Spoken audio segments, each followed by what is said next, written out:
एकादशी व्रत विधि विधान और पूजन सामग्री। एकादशी व्रत करने वाले स्त्री पुरुष को दशमी वाले दिन मांस, प्याज तथा मसूर की दाल आदि का सेवन कदापि नहीं करना चाहिए। एकादशी वाले दिन प्रातः पेड़ से तोड़ी हुई लकड़ी की दातुन नहीं करनी चाहिए। इसके स्थान पर नींबू, जामुन या आम के पत्तों को चबाकर मुख शुद्ध कर लेना चाहिए। उंगली से कंठ शुद्ध करना चाहिए। इस दिन ध्यान रखें, वृक्ष से पत्ता तोड़ना वर्जित है। आप स्वयं गिरे हुए पत्तों का ही उपयोग करें। पत्ते उपलब्ध न होने पर 12 बार शुद्ध जल से कुल्ले कर मुख शुद्धि करनी चाहिए।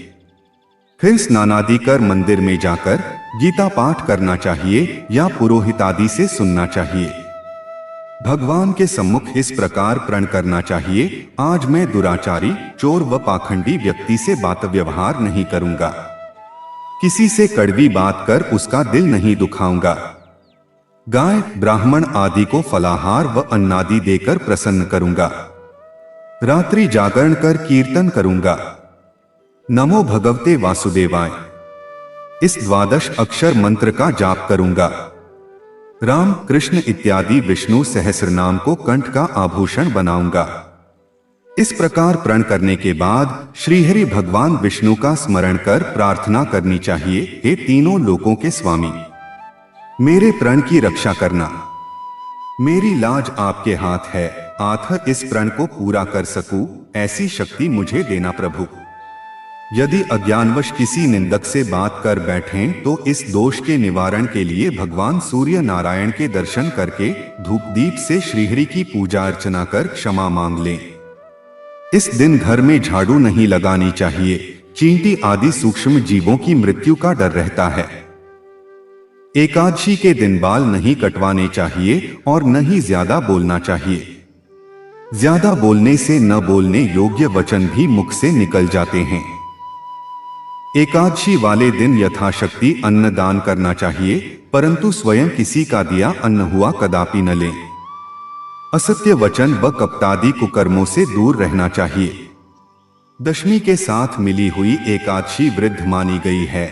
शिव उपासक तो इसको मान लेते हैं, परंतु वैष्णव योग्य द्वादशी से मिली हुई एकादशी का ही व्रत करें और त्रयोदशी आने से पूर्व व्रत का पारण कर लें।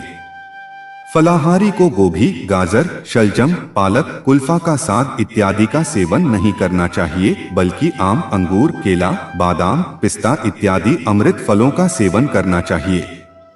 जो भी फलाहार लें, भगवान को भोग लगाकर तथा तुलसी दल छोड़कर ग्रहण करना चाहिए। द्वादशी के दिन ब्राह्मणों को मिष्ठान्न, दक्षिणादि देकर प्रसन्न कर परिक्रमा लेनी चाहिए। किसी संबंधी की मृत्यु होने पर उस दिन एकादशी व्रत रखकर उसका फल उसे संकल्प कर देना चाहिए और श्री गंगा जी में पुष्प, अस्थि प्रवाह करने पर भी एकादशी व्रत रखकर फल प्राणी के निमित्त दे देना चाहिए। प्राणी मात्र को प्रभु का अवतार समझकर किसी प्रकार का छलकपट नहीं करना चाहिए। मीठे वचन बोलने चाहिए। अपना अपमान करने या कड़वे शब्द बोलने वाले को भी आशीर्वाद देना चाहिए। किसी भी प्रकार क्रोध नहीं करना चाहिए। क्रोध चांडाल का रूप होता है।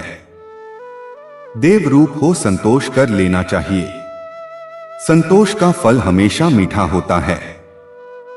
सत्य वचन बोलने चाहिए तथा मन में दया भाव रखना चाहिए।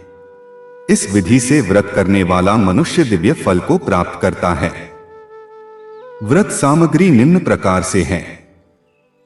फूल माला, फूल गुलाब की पंखुड़ियां, दूब, आम के पत्ते, कुशा, तुलसी, रोली, मौली, धूप बत्ती, केसर, कपूर, सिंदूर, चंदन, प्रसाद में पेड़ा, बताशा, ऋतुफल, केला, पान, सुपारी, रुई, गंगाजल, अग्निहोत्र, भस्म, गोमूत्र, अबीर, गुलाल, अक्षत, अभ्रक, गुलाब जल, धान का लावा, इत्रक, शीशा, इलायची, पंचमेवा, हल्दी, पीली सरसों, मेहंदी, नारियल, गोला, पंचपल्लव, बंदनवार, कच्चा सूत, मूंग की दाल, उड़द काले, बिल्वपत्र, पंचरत्न, सप्तमृत्तिका, सप्तधान्य, पंचरंग एवं सर्वतोभद्र के लिए लालसफेद वस्त्र, नवग्रह हेतु चौकी, घंटा, शंख, कलश, गंगासागर, कटोरी, थाली, बाल्टी, कड़छी, प्रधान प्रतिमा, पंचपात्र, आचमनी, अर्घा, तष्टा, सुवर्ण शलाका, सिंहासन, छत्र, चंबर, अक्षत, जौ, घी, दियासलाई आदि।